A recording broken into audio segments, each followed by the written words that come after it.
Bien, bonjour et bienvenue à tous à ce grand débat des candidats recteurs à l'UCL. Alors, l'élection du recteur, c'est évidemment un moment important de la vie de notre institution qui va la marquer pour les années à venir. Et alors, les étudiants s'intéressent évidemment à cette élection et c'est normal. Et c'est dans ce cadre que ce débat tient lieu aujourd'hui. Alors, ce débat se veut aussi dans un esprit un petit peu étudiant et donc il sera certainement pertinent mais aussi un peu impertinent et surtout il se veut convivial, c'est-à-dire que voilà, nous ne sommes pas là pour nous prendre le nez, le chignon, mais bien pour pouvoir un peu mieux vous connaître parce que pour beaucoup d'étudiants vous êtes certainement assez, non peut-être pas des inconnus mais en tout cas ils ne connaissent pas votre programme et vos convictions qui seront à partager ce soir. Alors je vais directement entrer dans le vif du sujet et vous présenter brièvement, pour ceux qui effectivement ne vous connaissent pas du tout. Donc nous accueillons ce soir Vincent Blondel, ingénieur civil de formation. Vincent Blondel est actuellement doyen de l'école polytechnique de Louvain. On accueille Vincent Isorbit, docteur en psychologie sociale. Il fait partie du conseil rectoral et il est prorecteur à la recherche. Alors nous allons entrer dans le débat sans plus tarder, mais avant ça, pour que l'équité soit respectée, je vais demander peut-être à Antoine de tirer au sort le premier candidat qui passera pour la présentation. Voilà, c'est Vincent Isorbit, donc on va demander déjà qu'il soit équipé d'un micro-cravate et je vais inviter les autres candidats à retenir leur ordre de passage et puis à aller se mettre derrière, je ne sais pas moi, pour un peu discuter entre vous et laisser le premier candidat passer. Donc le deuxième, ce sera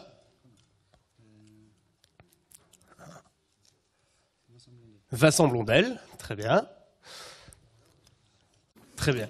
Donc je vous rappelle, première question, vous aurez 5 minutes pour la développer et nous serons très stricts avec vous comme avec vos collègues sur le timing. Et puis nous aurons le petit questionnaire en face à face, au tac au tac. Voilà, alors la question secrète que les autres n'entendront pas, j'espère, c'est celle-ci. Et en fait, pour un candidat recteur qui vient se présenter devant les étudiants, je pense qu'il n'y a pas de surprise. Quels sont les aspects, les éléments concrets qui, dans votre programme, dans ce que vous voulez mettre en place, concernent et touchent directement les étudiants? Voilà, donc je pense que c'est une question sans surprise. Qu'est-ce qui nous concerne? Vous avez 5 minutes. Je vous remercie. Écoutez, tout d'abord, bonsoir à toutes et tous. Je suis ravi d'être ici pour vous parler un peu de cette première question en premier lieu. Ce qui va me motiver dans la campagne et ce qui va, je pense, être très important et qui va toucher tous les étudiants, c'est tout un ensemble de points, bien entendu.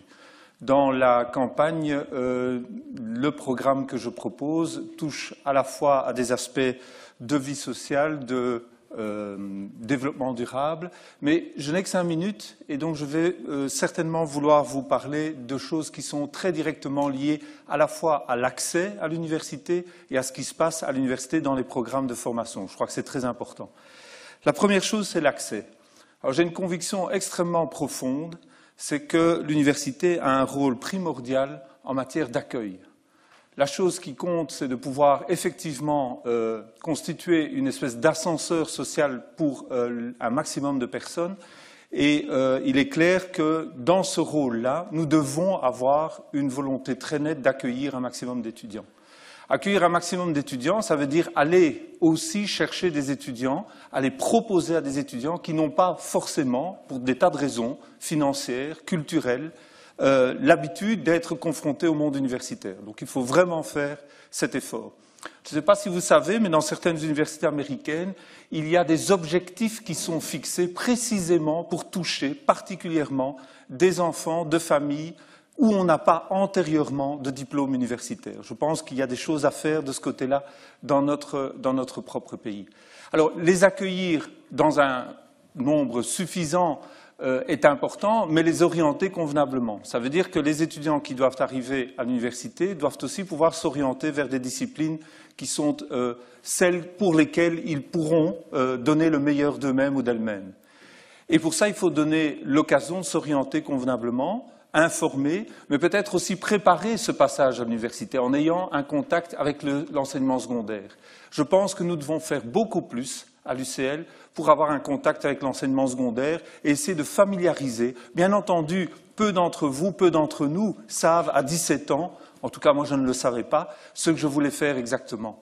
Mais il est clair qu'on peut aussi avoir un certain nombre d'informations qui peuvent aider au choix que l'on va effectuer quand on arrive à l'université. Alors quand on arrive à l'université, il y a aussi toute une question de coût. Donc l'accueil engendre aussi un ensemble de problématiques liées au coût des études. Et là, je pense que nous devons faire énormément. J'ai eu l'occasion, pendant le prorectorat, d'aborder certains aspects qui couvraient la dimension recherche. Par exemple, vous n'êtes pas sans savoir peut-être qu'aujourd'hui, alors que ça n'était pas le cas précédemment, nous avons organisé les choses de manière à pouvoir offrir aux étudiants essentiellement, pratiquement gratuitement, un accès à l'ensemble des logiciels statistiques. Quelles que soient leurs orientations d'études, ils peuvent avoir un accès gratuit. Ce sont des éléments très importants pour faciliter les aspects de coûts liés à des études universitaires. Alors, on a la question de l'accueil. Je ne vais pas m'attarder davantage, des éléments concrets sont également encore disponibles dans le programme. Mais il y a également tout ce qui se passe pendant la formation. Et là, deux aspects essentiels, à la fois la qualité et la pertinence. Qu'est-ce que ça veut dire la qualité? Ça veut dire de se retrouver dans des conditions où effectivement ce qu'on vous propose est d'une qualité reconnue. On doit pouvoir s'attendre à ce que les gens qui viennent à l'université, qu'ils soient des étudiants jeunes après un parcours dans le secondaire ou des gens en reprise d'études, soient des personnes qui puissent le faire en étant confrontés à la meilleure qualité possible. Ça veut dire aussi qu'on doit le faire dans des conditions convenables. Et ça, dans le programme, je donne toute une série de pistes qui permettent de penser qu'on a effectivement à faire beaucoup mieux qu'on ne le fait dans l'organisation des études, dans la manière dont concrètement on va enseigner. Par le biais des tutorats, par le biais des classes inversées, on peut améliorer la qualité des conditions d'études. On peut aussi améliorer la qualité de l'évaluation de ce qu'on propose aux étudiants. Par exemple, en essayant de ne pas avoir dans les premières années très nombreuses dans certains auditoires que des QCM. Et donc il faut essayer de varier un certain nombre de prises d'informations auprès des étudiants. Dernier point, la pertinence de l'information. La pertinence de la formation passe par une interdisciplinarité. Une interdisciplinarité qui doit être une occasion, et c'est peut-être ce que le décret Marcourt nous permet de faire, de changer notre conception des mineurs. Je propose très concrètement dans le programme de ne pas faire des mineurs disciplinaires qu'on vient simplement ajouter à une autre discipline, mais de faire des mineurs qui sont construites autour de problématiques sociétales d'importance. Et je propose pour cela de s'inspirer des Louvain-Fort qui s'attaquent à des problèmes sociétaux d'importance, de coller à cela des éléments de formation sur base de la recherche interdisciplinaire. Et on m'annonce la fin de mon intervention. Voilà, parfait. Merci beaucoup de respecter le timing, Monsieur Isorbit. Je vous propose de rester là et d'écouter ce qui va se dire dans votre dos. C'est 10 questions tac au tac. Ne sentez pas de piège, il n'y en a pas. Répondez spontanément, laissez parler votre cœur. Alors, Casa ou Beckett? Pardon? Alors, Casa, donc ce ce fameux lieu de fête oui. dans le haut de la ville, ou Beckett, Casa. Parfait. Alors, plus compliqué, ancrage régional ou déploiement international? C'est une question très importante. Tac au tac. Développement international. Cinéma ou musée? Cinéma. Vacances en Égypte ou dans le Périgord? Périgord. Évaluation permanente ou session d'examen? Session d'examen. Mozart ou Stromae? Stromae. Top-down ou bottom-up? Bottom-up. Examen d'entrée ou pas? Pas. Totémisé ou pas? Oui. On peut savoir? Non, c'était un mouvement de jeunesse où le totem n'était pas comme dans les scouts. C'était pas exactement les scouts, c'était un mouvement de jeunesse qui s'appelait l'Estu. C'était similaire, mais il n'y avait pas de nom, mais il y avait une épreuve du type totem. Bière ou vin? Pardon, excusez-moi. Pardon, bière ou vin? Les deux. Les deux, parfait. Je vous remercie beaucoup, je pense qu'on peut l'applaudir pour s'être prêté à l'exercice. Et voilà. Et on peut inviter le second candidat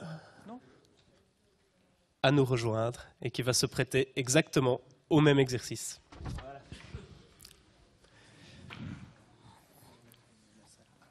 Bienvenue, Monsieur Blondel. Donc, vous tracassez pas, Monsieur Isorbit a survécu, il n'y a rien d'extraordinaire. Voilà, donc je rappelle, première question, vous avez 5 minutes. Nous serons aussi sévères qu'avec Monsieur Isorbit sur le timing. Cette question est normalement sans surprise. Quels sont selon vous les aspects, les éléments concrets qui, dans votre programme, dans ce que vous voulez mettre en œuvre ces prochaines années à l'UCL, touchent directement les étudiants? Vous avez 5 minutes. Très bien, ben, merci beaucoup. Alors évidemment, c'est difficile de choisir juste un point dans un programme. Et c'est pour moi d'abord l'occasion de vous inviter à consulter l'entièreté de mon programme qui est disponible sur mon site web, mais aussi sur mon site Facebook, sur lequel je dépose de temps en temps des vidéos. Et je l'ai fait avec des témoignages il y a de ça une demi-heure. Donc il y a une nouvelle vidéo sur le site Facebook. Alors, le point essentiel de mon programme, j'en ai choisi un qui, en quelque sorte, en fédère beaucoup d'autres. C'est-à-dire que la réussite de ce point dont je souhaite parler avec vous va dépendre beaucoup d'autres initiatives.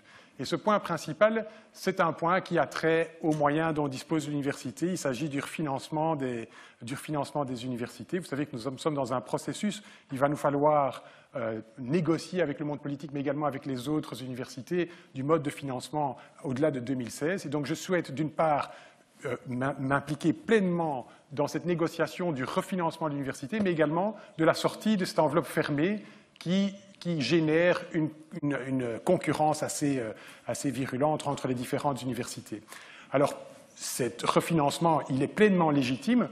Il est pleinement légitime parce que quand on regarde l'évolution du financement des universités sur ces dernières années, donc on voit qu'il y a eu une dégradation rapportée au nombre d'étudiants, une dégradation très importante du volume du financement. Et si on regarde également autour de nous, nos partenaires européens, eh bien, proportionnellement, nous sommes moins bien financés que ne le sont les autres partenaires européens. Donc ce refinancement est pleinement justifié et de plus, il remporte en partie l'adhésion. Alors évidemment, le monde politique est aussi en mode électoral, mais j'ai entendu sur un plateau de télévision le ministre Marcourt dire « les universités sont à la corde, il faut un refinancement ». Donc même le monde politique est en faveur d'un refinancement. Et là-dedans, le recteur a un rôle essentiel à jouer. Alors pourquoi le refinancement? Pour augmenter les moyens de l'université. Pourquoi faire? Pour augmenter, entre autres, tout ce qui est fait en termes d'enseignement. En termes d'enseignement, l'université fait déjà beaucoup de choses, mais il est possible d'améliorer à beaucoup d'endroits.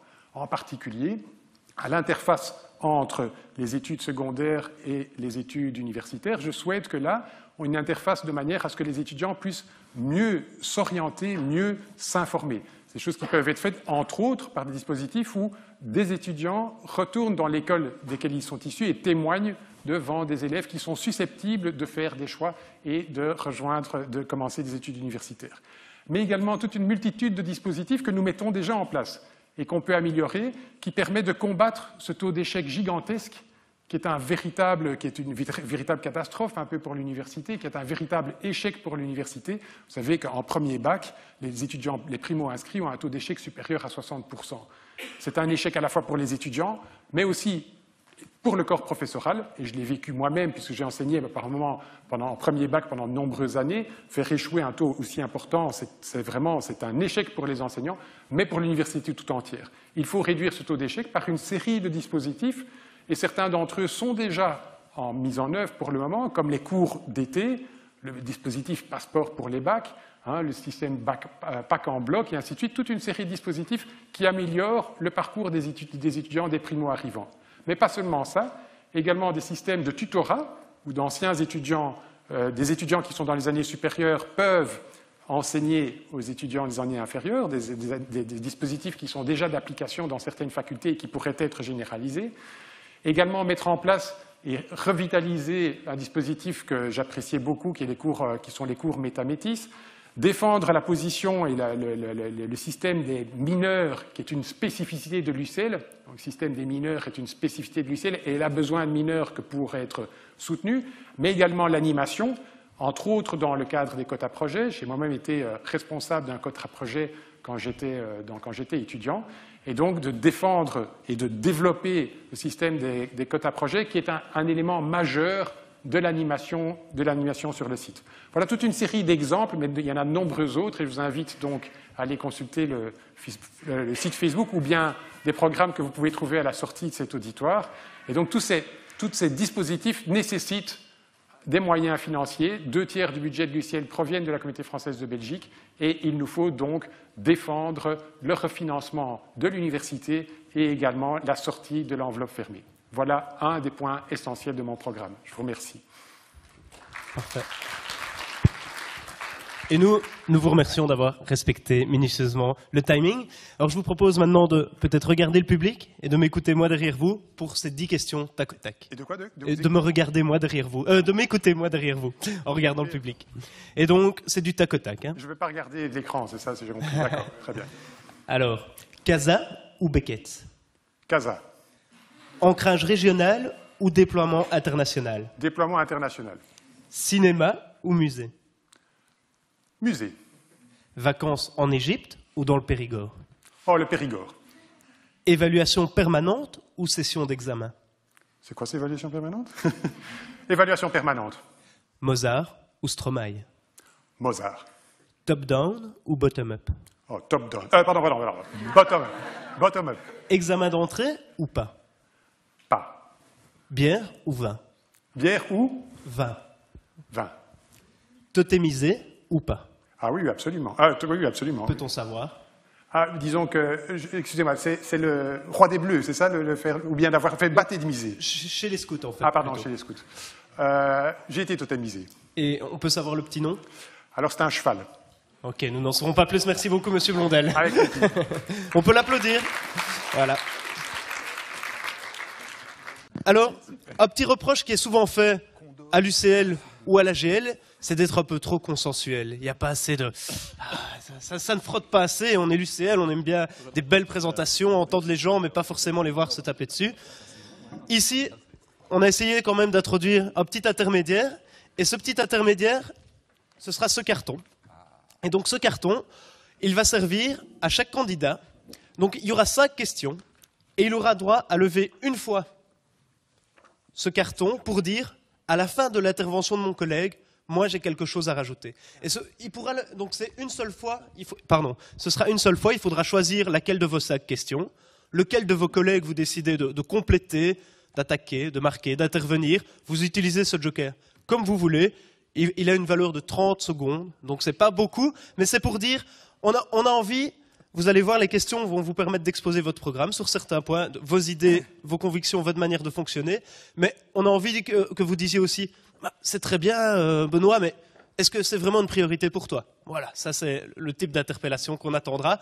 Donc vous pouvez simplement le lever discrètement et on sait qu'à la fin de l'intervention, vous pourrez compléter. Donc une seule fois, il faudra bien choisir votre question. Et comment nous allons procéder? Donc, vous allez répondre chacun à votre tour, et vu qu'il y a 5 questions, vous commencerez 5 fois, vous serez 5 fois deuxième, 5 fois troisième, et vous conclurez 5 fois également. Alors, la première question, et je vais garder l'ordre du tirage au sort, donc je vais demander à monsieur Isorbit de commencer, puis ce sera au tour de Vincent Blondel et ainsi de suite. La première question, c'est celle-ci. L'occupation de l'espace en bibliothèque pose un réel problème pour les étudiants.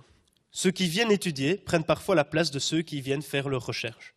Par exemple, les bibliothèques FIAL et Droit voient des étudiants de toute l'université arriver dans leur bibliothèque parce que les autres n'offrent soit pas assez de place, soit des horaires trop restreints. Que feriez-vous, en tant que recteur, pour tenter de remédier à ce problème qui ne cesse de prendre de l'ampleur? Donc ici, vous avez 1 minute 30 et je serai très strict. D'accord.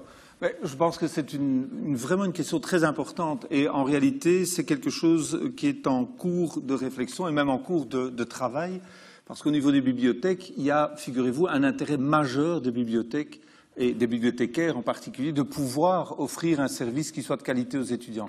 Et donc, ce qui se passe actuellement, c'est qu'on est évidemment dans des configurations de bibliothèques qui sont peut-être d'un autre âge que les bibliothèques qu'on voudrait voir s'installer de plus en plus sur un site universitaire. Alors, ce que je sais, c'est qu'il y a effectivement tout un ensemble de projets qui sont en cours et qui sont à l'étude aujourd'hui déjà par les bibliothécaires. Des bibliothécaires ont été faire du benchmarking, comme on dit, c'est-à-dire ils ont été voir à l'étranger quelles sont des bibliothèques modernes, nouvelles, où on peut trouver effectivement des espaces qui permettent d'offrir du temps et des ressources de travail à des ensembles d'étudiants beaucoup plus importants que ce qu'on a aujourd'hui. Et en réalité, ce qui pose problème, c'est notamment aussi l'importance de la documentation au sens traditionnel, les ouvrages, les différentes revues et périodiques qui sont dans les bibliothèques, qui sont peut-être moins nécessaires dans le travail qui est aujourd'hui celui que les étudiants réalisent dans les bibliothèques.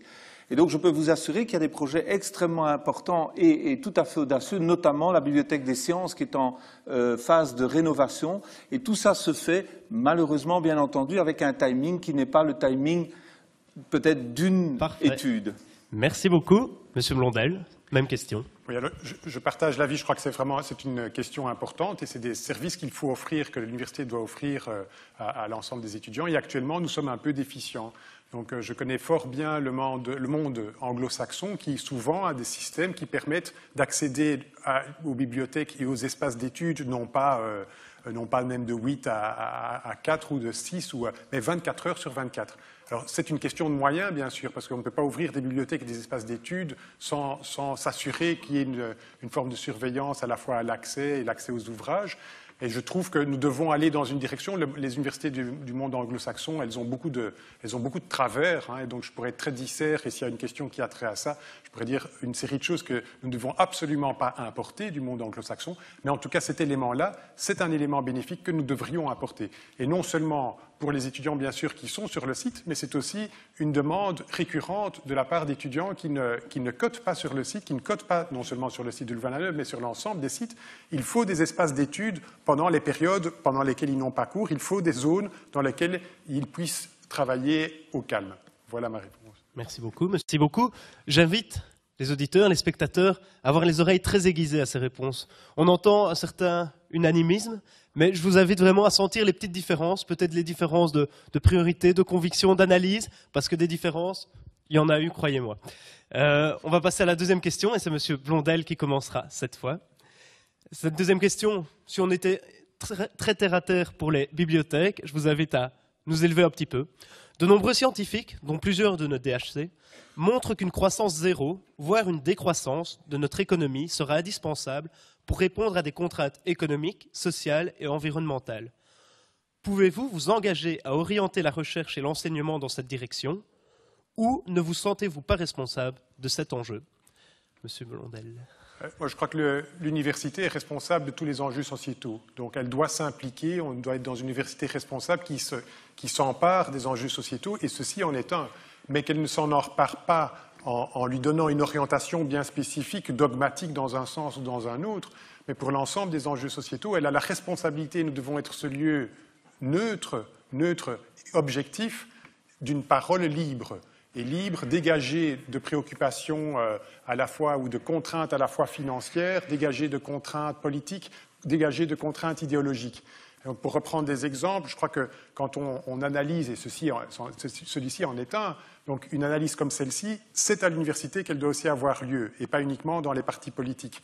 Une analyse comme l'effet d'un médicament, ce n'est pas aux firmes pharmaceutiques à le faire, c'est également à l'université. Et quand il s'agit de calculer les transferts entre le nord et le sud de la Belgique, par exemple, les transferts financiers, c'est à nouveau à l'université à le faire et non pas aux partis politiques. Quand il s'agit de calculer le trou dans l'ozone, ce n'est pas les sociétés énergétiques qui doivent le faire, c'est aussi à l'université. Donc l'université doit être ce lieu libre qui porte la voix dans la société et qui s'empare de problématiques sociétales telles que celle qui est énoncée là. Merci beaucoup. Et enfin, M. Iserbyt. Oui, alors je vais probablement prendre un petit contre-pied par rapport au bel enthousiasme de mes collègues. Je pense à titre personnel que la question touche un point très sensible dans l'université, mais plus généralement dans le monde des économistes.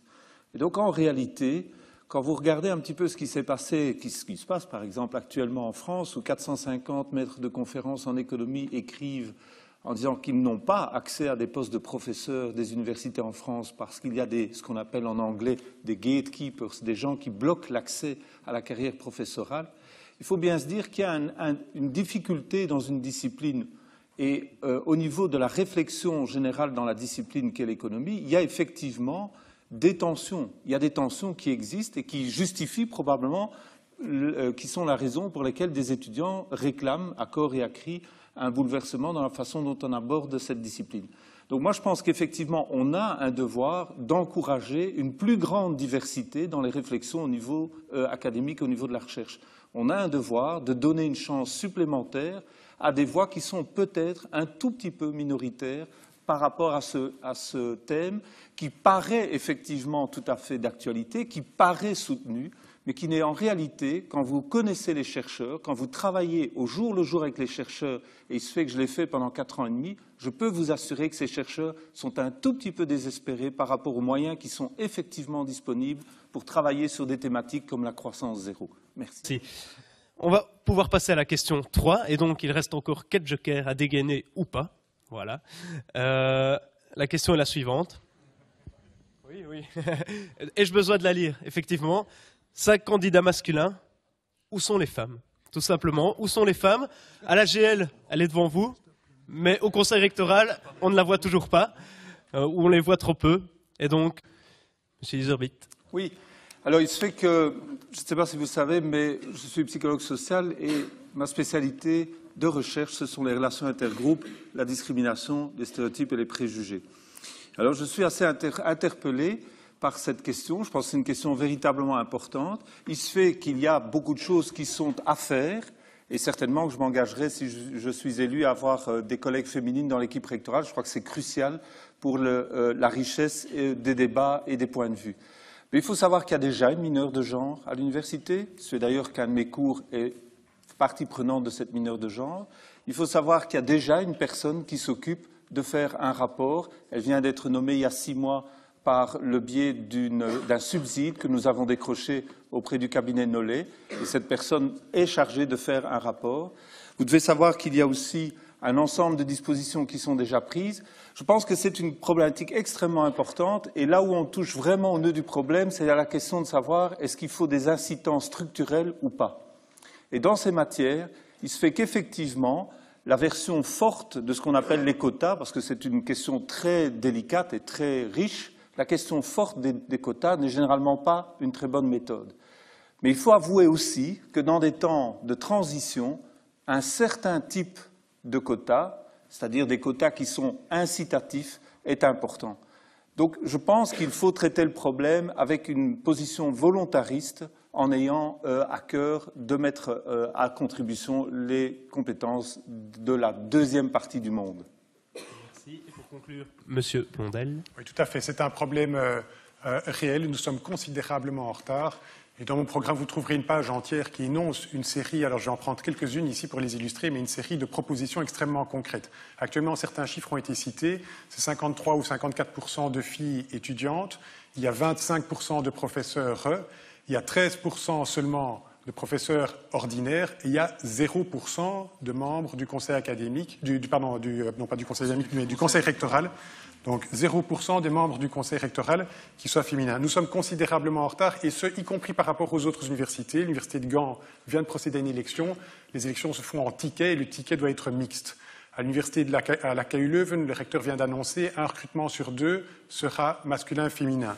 L'ARES, qu'on vient de constituer par les dispositions décrétales par Marcourt, impose que dans la structure de l'ARES, il y ait au moins 1/3 d'hommes ou de femmes. Il n'y a pas de telle disposition pour le moment à l'UCL. Nous sommes considérablement en retard. Et en particulier aussi en termes de discrimination indirecte. Donc il faut une meilleure prise en compte des interruptions de carrière pour raisons familiales. Il faut un aménagement des années sabbatiques qui soit flexible pour le corps professoral. Il faut des comités de recrutement et des comités de promotion qui soient plus largement mixtes, pas nécessairement sur cette base de quotas, mais avec les comités de recrutement et de promotion qui soient plus largement mixtes.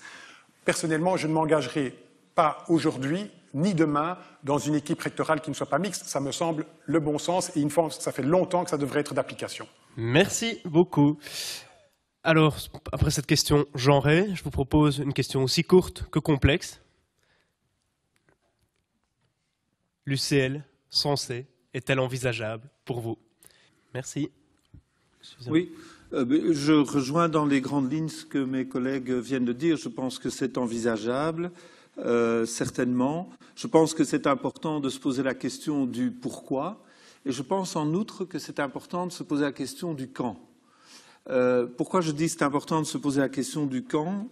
C'est que je trouve que c'est très important d'avoir la capacité de tenir ce débat, de discuter de cela à l'intérieur de l'institution, de se poser les questions que Michel évoque. Mais je pense aussi qu'il faut le faire à un moment où nous ne sommes pas particulièrement en situation difficile. Et je vais vous donner une illustration, et ça n'est pas du tout une échappatoire par rapport à la question, mais aujourd'hui, nous allons aborder la question du financement de l'enseignement supérieur. Et je crois qu'il faut être quand même très attentif à ce qui va se produire, parce que nous allons prendre, je pense, ou on va prendre pour nous, et il s'agira qu'on convainque les personnes, on va prendre pour nous des décisions. Nous devrons vraiment argumenter pour défendre un certain nombre de principes et d'objectifs que nous avons, mais on va prendre ces décisions dans un contexte où nous devons être absolument en position de force. Nous devons absolument être capables d'être unis dans le message que nous allons délivrer. Et ce passage, c'est 2016. Alors après, il y aura probablement une période un tout petit peu plus calme, et j'imagine qu'on peut entendre que ce type de questions, avec les pourquoi, peut être abordé plus sereinement. Merci. Monsieur Blondel. Alors, la question sensée, est-ce que c'est envisageable? Oui, évidemment, c'est envisageable. Je crois que ce qui importe, c'est avant tout l'esprit qui règne dans une université. J'espère que cet esprit règne partout, dans les rues, partout, dans les amphithéâtres, de la manière avec laquelle vous interagissez. C'est l'esprit, c'est les valeurs qu'une université porte, ce n'est pas sa dénomination. Maintenant, il y a un autre aspect, c'est la cohésion universitaire. Alors, on y a fait allusion, il y a de ça 4 ans, il y a eu un très large débat dans la communauté universitaire, avec des pétitions dans un sens, dans l'autre. L'université se déchirait sur ce sujet. Moi, recteur demain, ce que je souhaite, c'est une université qui soit en cohésion. De mettre un sujet comme celui-là sur la table demain, c'est la garantie de polariser l'université entre des gens qui ne s'entendent pas. Je ne crois pas que la priorité soit là aujourd'hui. La priorité, c'est de faire avancer l'université demain sur des sujets qui sont autres que celui-là. Les défis ne sont pas là aujourd'hui. Alors qu'une opportunité se présente dans le futur, et c'est là que je rejoins l'envisageable, comme elle s'est présentée il y a 4 ans. Et à l'époque, que se passait-il? Il n'était pas question pour l'UCL de changer de nom. Ce n'était pas ça la question. La question, c'était qu'il y a 4 universités qui se mettaient ensemble. Et il y en a 3 qui perdaient leur nom. Et la question, c'était quel était le nom qu'on allait donner à l'ensemble. Les facultés universités Notre-Dame de la Paix perdaient leur nom. La même chose pour les FUCAM, la même chose pour Saint-Louis. Quel était le nom qu'on allait donner à cet ensemble? Eh bien, donc, c'était assez naturel de poser la question. Peut-être se posera-t-elle de nouveau de manière naturelle dans le futur, mais ce n'est pas une priorité que de mettre cette question à l'ordre du jour et de faire en sorte que la communauté universitaire se déchire. Merci. On va pouvoir passer à la dernière question. Et la dernière question, elle est celle-ci. On entend de plus en plus parler de rationalisation de l'offre d'enseignement, notamment évoquée dans le décret paysage. Est-ce une nécessité, au risque de perdre des savoirs qui ne se créent et se transmettent qu'à l'université, ou un écueil, quelque chose auquel il faut s'opposer? Si je peux vous la résumer, on a parlé de la perte du C. Parfois, les étudiants ont peur de la perte du U. Et donc, comment réagir à ça? Écueil, nécessité, comment est-ce qu'on passe à travers cette épreuve de la rationalisation qui est la nôtre? Oui, je vais un peu dans le même sens que Michel. Je pense qu'il y a effectivement des exemples assez illustratifs de ce qu'on peut, somme toute, rationaliser. Le mot n'a pas bonne presse, mais organiser mieux les choses tout en n'ayant pas perdu des savoirs au passage. Je donne un exemple très simple.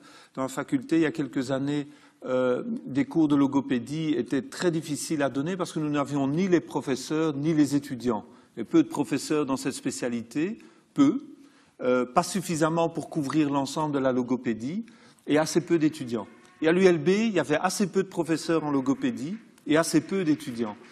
Et l'idée est venue de se rencontrer et de faire au fond une spécialisation en logopédie qui puisse tabler à la fois sur les compétences de l'ULB et sur les compétences de l'UCL. Et ces 2 compétences réunies ont fait qu'aujourd'hui, il y a 3 à 4 fois plus d'étudiants qui viennent suivre la logopédie dans notre communauté parce que cette spécialité est reconnue comme étant de qualité. Donc je pense qu'on peut rationaliser les choses. On doit aussi se rendre compte que quand on a toute une série de diplômes qui varient, somme toute, de façon assez minime, mais qui impliquent des moyens importants, au final, le grand perdant, c'est l'étudiant. La qualité de l'enseignement, la qualité de l'encadrement qui peut être fourni n'est pas à la hauteur des espérances. Et donc, on doit pouvoir tenir compte des moyens qui sont les nôtres. Il faut en amont se battre pour des moyens, mais il faut sans doute un petit peu réfléchir à la manière dont on organise tout ça au service de la qualité. Merci. Monsieur Blondel. Très bien, merci. Alors, si vous entendez rationalisation de l'offre d'enseignement, le fait de supprimer l'université et certaines filières, c'est non. Par contre, si c'est sur le plan plutôt d'une gestion saine, ben oui, évidemment. L'UCL, c'est une entité d'une complexité énorme, avec des sites, enfin on peut en témoigner, nous avons tous participé pendant toutes ces semaines à rencontrer des gens qui ont des profils différents, des métiers différents, des sites différents, on est établis sur plusieurs sites. C'est une complexité où les gens font des métiers tellement différents. Et pour prendre de bonnes décisions dans des environnements tels que ceux-là, il faut prendre des décisions instruites sur base de mesures claires, mesures objectives en termes de nombre d'étudiants dans chacune des filières, nombre de cours, dans quelle mesure les cours sont suivis ou non, et de manière à allouer au mieux les moyens. Et donc il faut une gestion saine qui soit basée sur des éléments calculés, chiffrés et mesurés. Donc, gestion saine, oui, mais suppression de certaines filières, non. Allez, laissez-vous tenter, Monsieur Blondel. Sur ce même thème, puisqu'on est toujours sur le même thème, moi je ne voudrais surtout pas qu'on supprime l'araméen, puisque Bernard, je ne voudrais pas que tu te trouves sans job d'ici quelques semaines. Tu auras encore besoin d'utiliser. Parfait. Je m'excuse Vincent, mais tout à l'heure tu as dit que l'université avait déchiré, divisé il y a 4 ans avec la discussion sur le C. Elle n'était pas déchirée ni divisée, et ce n'était pas il y a 4 ans. C'était avant, c'était il y a 5-6 ans. Non, tu as utilisé ton joker. Et ce sera très court. Hein. Et par ailleurs, je ne suis pas professeur d'araméen, mais d'arménien. Voilà. C'est encore mieux. Merci beaucoup. C'est encore mieux. Merci. Voilà. Je pense qu'on va pouvoir conclure la partie sérieuse de la soirée, mais il reste une partie un tout petit peu moins sérieuse avant d'aller pouvoir confronter les candidats au corps à corps au drink. C'est la partie un peu questions taquines. Alors ces questions taquines, je vous préviens directement, elles vous sont adressées personnellement, mais ne vous sentez pas obligé d'y répondre. Vous verrez pourquoi.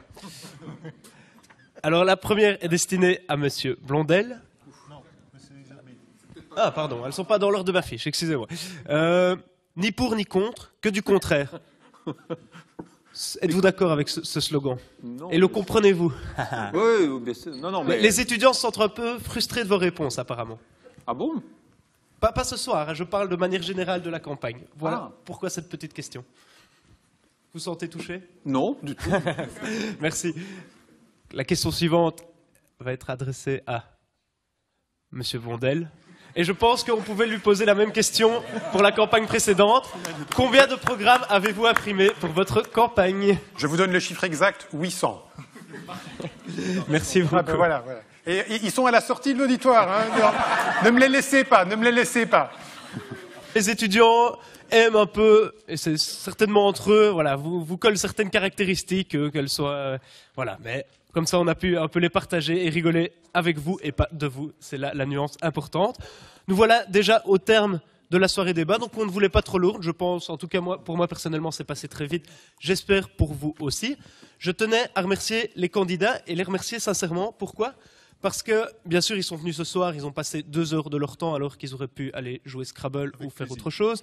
Mais je pense que s'investir dans une campagne pour le rectorat de notre université, ce n'est pas une tâche à prendre à la légère, ce n'est pas une tâche qu'ils prennent à la légère, ça leur demande beaucoup de temps, d'énergie, de leur personne, certainement d'un investissement de leur famille. Et je pense que pour ça, on peut les applaudir encore une fois.